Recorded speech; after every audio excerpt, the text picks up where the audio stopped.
Hi everyone, in front of me I've got OPPO A5x, and let me share with you how to change date and time on this device.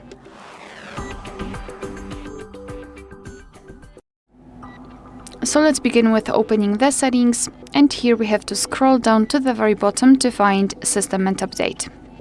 Then let's tap on Date and Time. And as you can see here, we've got some options which are currently inactive. So let's tap on those switchers to turn off the automatic options, and now we can freely tap on date and change it just by swiping. The same with the time, just swipe and it will be applied.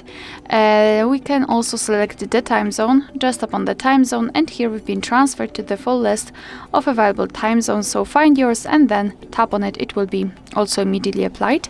And here the dual clock, you can turn it on and off just by using this switcher, and basically you can display two different clocks. The first one from the place you're currently in, which is set here, and the second from any other place of your choice. And you can decide how you'd like to display it on the lock screen or home screen or both, or it's totally up to you. And here we've got the time format, so either we can display everything in the 12-hour format or 24-hour one. It's totally up to you. So this is the manual customization of date and time, and you can of course go back to all previous settings just by tapping on those two switchers to set everything automatically. Alright, so that will be all. Thank you so much for watching. Please hit the subscribe button and leave the thumbs up.